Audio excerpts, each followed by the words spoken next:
Flash player. A source of nostalgia for many. Whether we're talking about Flash games or movies, or other media involving Flash, one thing is undeniable. It made the internet much more interactive than plain old HTML could have allowed, and much more accessible than trying to create things with JavaScript of the era. Adobe has killed Flash a few years ago, after many years of service. The plugin was aging, and ultimately newer standards like HTML5 and OpenGL were encouraged for browser games. Animations were now rendered as a simple video file. It seems like the world has moved on from Flash, as newer replacements were readily available. However, in the animation sphere, there are two things that no new standards were able to replace: interactive animations and vector graphics. Let's start with interactive animations.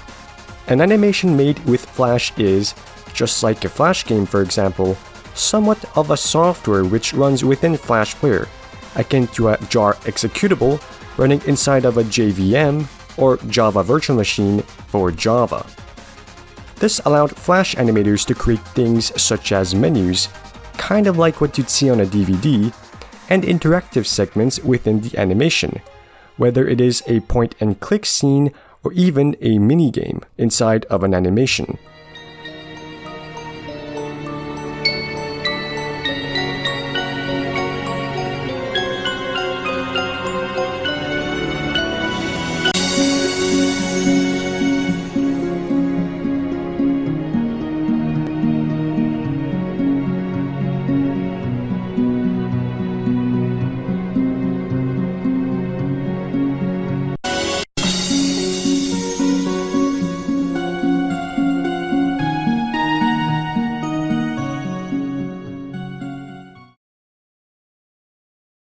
Some of the more polished animations featured custom video controls. The things that people made in Flash were commonly described as multimedia or interactive multimedia, combining visuals, audio, and programming logic. Today on the internet, the current standard to share animations is the video format.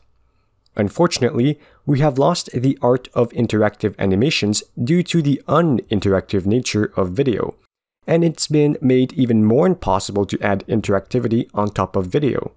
For example, YouTube's annotation buttons were a relic from the Flash era and were dropped as Flash became irrelevant. The other lost feature of online animations is the concept of vector graphics. For people who are unaware of the concept of vector, let me explain. Your average digital picture is raster. Simply put, it consists of pixels. What you see is what you get. Each pixel is represented as a point in space with a color value. Pretty standard stuff. Vector, on the other hand, does not have any information regarding pixels.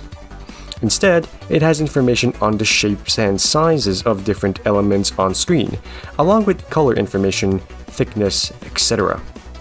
In other words, the animation you are watching is being rendered on the spot, in real time, in front of you. This allows two very useful things. 1. A very small file size, and 2. The ability to scale up or down without any loss of information. None of these are possible with conventional video formats. In fact, I want to go on a small tangent here. Why isn't vector graphics more common in the digital art sphere? If your art piece consists of digital strokes of paintbrush or other elements which will be very hard to render as an SVG, I'd understand using raster graphics. But if your art piece is simple line art with flat colors, why couldn't it become an SVG instead of a boring JPEG or PNG? The file size would be so much lower, resulting in much faster loading speeds, and you could scale the art up or down as much as you want without problems. Of course, a problem would be online platforms only allowing raster images to be uploaded on the site in question. I am unaware of any sites which allows users to upload an SVG file. But I'm surprised no one has made any advances yet. I'm not super experienced with digital-only art, however, so there might be something I'm not understanding here. So there we have it. 2 reasons why I think nothing truly fully replaced Flash Player. I don't have a solution to these problems either, I just wanted to discuss them today because I feel like we're missing out on online interactive media.